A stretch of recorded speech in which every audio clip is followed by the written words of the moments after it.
लुबाब ये है कि हैरी ब्रुक मैच लेके उड़ गए और पाकिस्तान को उन्हीं को आउट करना था। वन मैन आर्मी वो साबित हुए, जैसे कि ईशान किशन भारत के लिए साबित हुए थे। लग रहा था ईशान किशन के मैच लेके जा रहे हैं, बट फिर भी उस्मान तारिक को 12वें 13वें ओवर में बॉलिंग दी। उस वक्त तक मामला ठंडा हो चुका था। आज भी उस्मान तारिक को 2 ओवर्स करवाया, उन्होंने पहले ओवर में आउट कर लिए। हो सकता है कि अगर एक एक्स्ट्रा ओवर उस वक्त कराते वो ब्रुक को, तो शायद वो आउट हो जाते।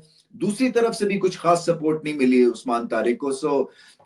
मासवा शाहीन अफरीदी के एक वंडरफुल उनकी एनालिसिस और उनका दिन था, और बहुत बड़ी परफॉर्मेंस इसलिए है कि बेंच से उठ के आके बहुत प्रेशर में थे वो और फर्स्ट चॉइस नहीं रहे थे। उसके बावजूद आके उन्होंने पावर प्ले में मुकाबला बना दिया पाकिस्तान के लिए। बट पाकिस्तान को थ्रू आउट विकेटें चाहिए थी और वो विकेटें मिली नहीं, इसलिए कि रन्स 15-20 कम किए और गलत टाइम के ऊपर पाकिस्तान ने जब बैटिंग करते विकेट्स लूज की।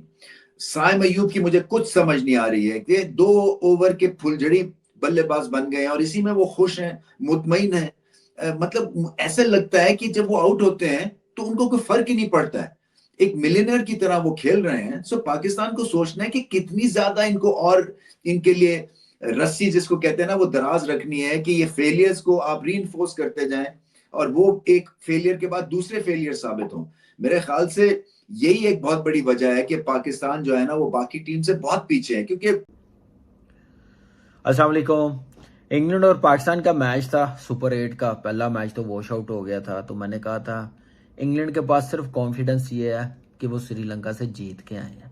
इंग्लैंड के पास सिर्फ कॉन्फिडेंस ये है कि वहां पे तीनों T20 मैच खेले हैं, श्रीलंका से सुपर 8 का मैच जीते हुए हैं, कंडीशन से यूज्ड हुए हैं।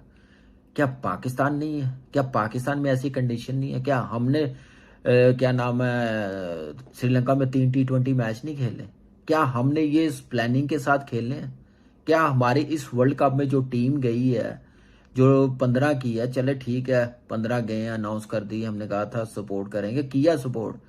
लेकिन आप इन 15 में जो लड़के लेके गए हैं, अगर मैं बनाऊं इस टीम में मैं 3-4 ना रखूं रिसेंटली फॉर्म जो उनकी है, ये नहीं मैं बोल रहा कि वो डिजर्व नहीं करते, मैं ये कहता हूं कि फॉर्म नहीं है। जब फॉर्म होती तो डेफिनेटली वो मैं उनको टीम में रखता। लेकिन आपने ये सोचा नहीं, आपने सोचा ये वर्ल्ड कप थोड़ी है, ये किसी नीदरलैंड के साथ सीरीज है, नमीबिया के साथ मैचेस है। वर्ल्ड कप को सामने रख के टीम थोड़ी बनाई है। के लिए इस माइक एसन से हमारी जान छोड़ दो। ये जब से पाकिस्तान टीम के अंदर आया इसने बेड़ा गर्क कर दिए, बर्बादी फेर दी इसने पाकिस्तान टीम की। जिस दिन ही आया था मैंने उस वक्त बोला था इसका जो शौक चढ़ा हुआ है, इसको जो नशा चढ़ा हुआ है स्ट्राइक रेट बढ़ाने का, ठीक है, उसके बाद इसने जो बेड़ा गर्क कर दिया हमारी टीम का। ऑलराउंडर क्या है जी आपके फाइम अशरफ साहब? ऑलराउंडर कितने बड़े परफॉर्मर्स हैं वो। शादाब साहब आपके कितने बड़े परफॉर्मर हैं। साइम अयूब की बैटिंग का आपने बेड़ा गर्क कर दिया। अच्छा खासा वो बैट्समैन था, उसको बैटिंग ही भूल गई है। उसके बाद हम नवाज की बात करते हैं, कितने बड़े ऑलराउंडर्स हैं यार। तुमने जो पूरी टीम की बर्बादी फेर दी है यार। बाबर आजम अच्छा खासा खेलता था, उसका तुमने बेड़ा गर्क कर दिया। वो खेलना भूल गया, पूरी टीम खेलना भूल गई। सलमान आगा तुम्हारे कोचिंग के आने से पहले उसकी T20 की बैटिंग देखो, वो कितनी समझदारी और कितने तरीके से वो बैटिंग किया करता था। जाहिर सी बात है तुम जैसे कोच को PSL से उठा के हेड कोच बना दो, ना कोई पूछता था तुम्हें, ना कोई अपनी इंटरनेशनल टीम में तुम्हें हेड कोच रखता था। जब से तुम 2015 या 14 में टीम से फारिग हुए हेड कोच के न्यूजीलैंड के, कोई नहीं तुम्हें पूछता था। ये हमें, हमारा जो क्रिकेट बोर्ड है उसको ये नजर आता है कि इस जगह थके हुए थर्ड क्लास किस्म के जितने भी फारिग हेड कोच हैं वो आके पाकिस्तान टीम में हेड कोचिंग करने लग जाते। आज पाकिस्तान के लिए kind of do and die match था। अनकंट्रोलेबल चीजें भी जो है वो आपकी फेवर में गई, लेकिन उसके बावजूद हम लोग अच्छी क्रिकेट नहीं खेल पाए। अगर मैं बात करूं तो ठीक है, जो साइम अयूब था वो आउट ऑफ फॉर्म है बैटिंग की जब बात आती है। अगर हम पावर प्ले की भी बात करें तो उसमें भी हम लोगों ने पावर प्ले जीत लिया था, लेकिन पावर प्ले के बाद जो पार्टनरशिप हुई साहिबजादा फरहान और बाबर आजम के बीच में, वो अराउंड 45 बॉल्स में 46 रन्स की। जब आप सेट दो बैटर्स खेल रहे हो जहां पे आपको तेज खेलने की जरूरत थी, इंटेंट दिखाने की जरूरत थी, वहां पे आपने बिल्कुल नहीं दिखाया। ये तो पहली गलती थी। इस तरह बहुत सारी ऐसी चीजें जो है वो आज मैच में हुई हैं। गलती हो तो बताऊं ना, गलती एक से शुरू करें फिर बढ़ते जाएंगे। दो आपके पार्टनर्स भी हैं आगे। सबसे पहले इन्हें ये होमवर्क करना चाहिए था। हम यहाँ बैठ के बात कर रहे हैं कि भाई अबरार को आप खिलाएं। सबसे बड़ा पॉइंट, आपकी टीम सिलेक्शन सही नहीं थी। अबरार का इस पिच पे खेलना बहुत ज़रूरी था। उसके बाद आपने टॉस जीता, आपको फेवर मिला। लेकिन जो अभी आपने बात बोली ना, साहबजादा फरहान और बाबर की जो पार्टनरशिप हुई है, मेरा ख्याल है टोटल जो 164-65 बनाए, 15 से 20 रन दुनिया बोल रही शॉट है, वो इस पार्टनरशिप की वजह से बना है। अगर ये पार्टनरशिप थोड़ा डर के नहीं खेला जाता ना, स्पेशली बाबर की तरफ से, तो आपको 180 रन नजर आते।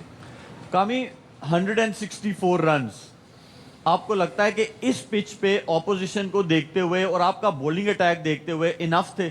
नहीं, लास्ट आप देखें 26 बॉलों पे सिर्फ 27-28 रन बने हैं। वहाँ पे जहाँ पे हम लोग 40-45 रन कर सकते थे, तो वहाँ पे हमने 20-25 रन कम किए हैं। और उसके बाद बासित भाई ने बिल्कुल सही कहा, कल भी हमने कहा था कि इब्रार का इनके खिलाफ खेलना बड़ा ज़रूरी है।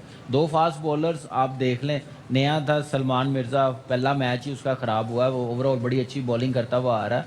यहाँ पे एक्सपीरियंस होना चाहिए था। नसीम शाह फिट होता है तो वो खेलता है, तो और ज़्यादा प्रेशर होता है वहाँ पे।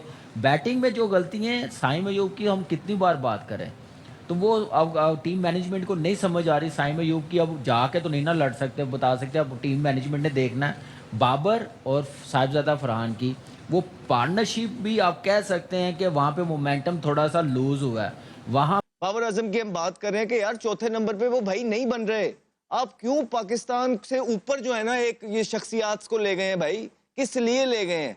पाकिस्तान ऊपर है चौथे नंबर पे, जहां पे वहां पे हैरी ब्रुक भी तो खेला है, उसने मोमेंटम टूटने दिया है। 3 आउट हुए हुए थे, ऊपर से 3 प्लेयर होता है, उसका भी नंबर चेंज हुआ है, आज 3 पे आया, 5 पे खेल रहा है। वो तो आपने देखी है उसकी शॉट्स, वो किस तरह। सीनियर प्लेयर्स ये होते हैं। बाबर के माशाल्लाह 100 से ऊपर मैच हो गए यार, कोई बच्चा थोड़ी है वो। विल जैक्स ओपनर है, 5 पे आके कैसी बारी की है उसने। तो उसके बाद Skills का भी 24 difference। बॉलों पे 25 स्कोर।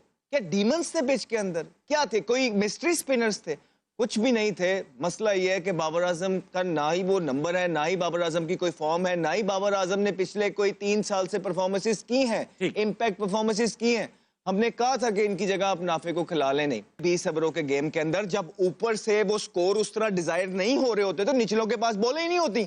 निचलों को पहली बॉल से ताबिश अगर जा रहा है ना कि भाई जाओ और मारो, जाओ और मारो, वो 3 बॉल का टाइम भी नहीं होता, जिसकी वजह से बेतहाशा पाकिस्तान बहुत ज्यादा मैच हारा है। 6 से लेके 13 ओवर तक का जो पीरियड है, पाकिस्तान बेतहाशा आ रहा है। और उस पीरियड को बजाय कि आप इंप्रूव करते, आपने बाबर को ला दिया, मतलब और ज्यादा नीचे ले आए। तो इन शॉर्ट ये है कि ये बहुत बीटेबल साइड थी इंग्लैंड की, इसको हराना चाहिए था। लेकिन जो आप कह रहे हैं, जो मैं कह रहा हूँ, जो हम सब कह रहे हैं, और बहुत सैकड़ों, हजारों, लाखों, millions of the fan of Pakistan, वो ये मानते हैं कि अबरार अहमद को होना चाहिए। लेकिन क्योंकि ये हमारी मर्जी से तो काम होना नहीं है, वहाँ पे जो मैनेजमेंट है उनको ट्रस्ट नहीं है। जब आपको किसी के ऊपर ट्रस्ट ना हो, आपको ट्रस्ट है आपके उन ऑलराउंडर्स पे जो अपने जो मेन प्राइमरी काम है उसको पूरा नहीं कर रहे। मैं पहले कह रहा हूं कि शादाब और नवाज अगर वो 4 ओवर नहीं करते तो उनकी टीम में जगह नहीं बनती।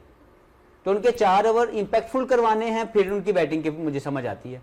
लेकिन अगर आप उनको इसलिए नहीं उनको खिला रहे हैं कि वो हमें थोड़ी बैटिंग कर देते हैं, और साइम को इसलिए खिला रहे हैं कि वो थोड़ी बॉलिंग कर देता है, तो you are on a wrong pathway. आपने अबरार जो दुनिया की आईसीसी रैंकिंग में नंबर 2 है, और वो एक प्रोसेस के थ्रू आए हैं। बस कह दिया जो कहना था उन्होंने, बिल्कुल ठीक है बात। नहीं, आप अपनी भी तो राय दे सकते हैं ना। नहीं देता आजकल, नहीं देनी। यार हैरी ब्रुक की बात करते हैं। एक कॉम्पिटेंट कैप्टन है, एक कॉम्पिटेंट और मेरिट पे सिलेक्ट हुआ कैप्टन है, प्रमोट किया आज उसने अपने आप को। उसने कहा कि मुझे अपने आप को दायरे में लाना है। कोच ने कहा उसको, क्रेडिट किसको दे रहा है? कोच को दे रहा है कि कोच ने कहा था यार तुझे आज ऊपर जाना चाहिए, मेरे ख्याल में दायरे में तुझे आज मारना चाहिए। कहता है यही कर लेता हूँ आज। ये है कॉम्पिटेंसी, ये है मेरिट, ये है थिंकिंग प्रोसेस। हमारा क्या है? 3 आउट किए, चौथा हम 8वें ओवर में कर लेंगे। हमने उस्मान दारिक से नहीं गिरानी बॉल, सिंपल। हमने आउट करने के लिए नहीं जाना। में कहां गुम हो गए हम? बैटिंग में कहां गुम हो गए? बीच में भी नहीं, ऊपर से पहले से ही। साइम अयूब 67 गेम्स हो गए उसके। हाँ, और मुझे 17 साल लगे 67 गेम्स खेलते हुए। वो 1.5 साल में खेल गया है और उसकी अभी तक एवरेज 20 की है। पर अभी तक उसने कोई इम्पैक्टफुल इनिंग नहीं खेली जिससे बंदा कहे कि हाँ भाई इसने पाकिस्तान को मैच जितवाया। ऑस्ट्रेलिया की सीरीज भाई के अलावा कोई सीरीज याद अकेला नहीं आ रही। बंदा लगा हुआ है, आईसीसी का पहला इवेंट खेल रहा है।